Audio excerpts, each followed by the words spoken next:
بسم اللہ الرحمن الرحیم۔ شروع اللہ کا نام لے کر جو بڑا مہربان نہایت رحم والا ہے۔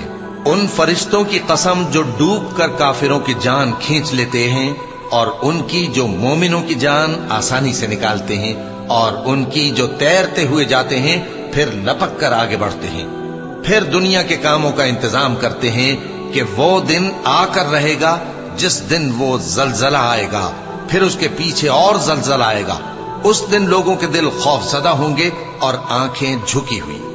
کافر کہتے ہیں کیا ہم الٹے پاؤں پھر لوٹیں گے؟ بھلا جب ہم کھوکھلی ہڈیاں ہو جائیں گے تو پھر زندہ کیے جائیں گے؟ کہتے ہیں کہ یہ لوٹنا تو سراسر نقصان کا لوٹنا ہوگا۔ تو بس وہ ایک ڈانٹ ہوگی، اس وقت وہ سب میدان حشر میں آ جمع ہوں گے۔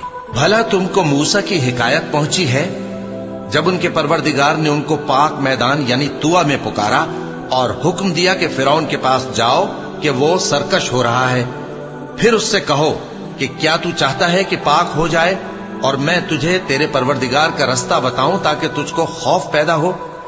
غرض انہوں نے اس کو بہت بڑی نشانی دکھائی، مگر اس نے جھٹلایا اور نہ مانا۔ پھر لوٹ گیا اور تدبیریں کرنے لگا، سو اس نے لوگوں کو اکٹھا کیا، پھر بلند آواز سے بولا، سو کہنے لگا کہ تمہارا سب سے بڑا مالک میں ہوں۔ تو اللہ نے اس کو دنیا اور آخرت دونوں کے عذاب میں پکڑ لیا۔ جو شخص اللہ سے ڈر رکھتا ہے اس کے لیے اس قصے میں عبرت ہے۔ بھلا تمہارا بنانا مشکل ہے یا آسمان کا؟ اللہ نے اس کو بنایا، اس کی چھت کو اونچا کیا، پھر اسے برابر کر دیا، اور اسی نے رات تاریک بنائی اور دن کو دھوپ نکالی، اور اس کے بعد زمین کو پھیلا دیا۔ اسی نے زمین میں سے اس کا پانی نکالا اور چارہ اگایا اور اس پر پہاڑوں کا بوجھ رکھ دیا۔ یہ سب کچھ تمہارے اور تمہارے مویشیوں کے فائدے کے لیے کیا۔ پھر جب وہ بہت بڑی آفت آئے گی، اس دن انسان جو محنت وہ کرتا رہا یاد کرے گا، اور دوزخ دیکھنے والے کے سامنے لا کر رکھ دی جائے گی۔ اب جس نے سرکشی کی اور دنیا کی زندگی کو مقدم رکھا تو اس کا ٹھکانہ دوزخ ہی ہے۔ اور جو اپنے پروردگار کے سامنے کھڑے ہونے سے ڈرتا اور نفس کو بیجا خواہشوں سے روکتا رہا تو اس کا ٹھکانہ بہشت ہی ہے۔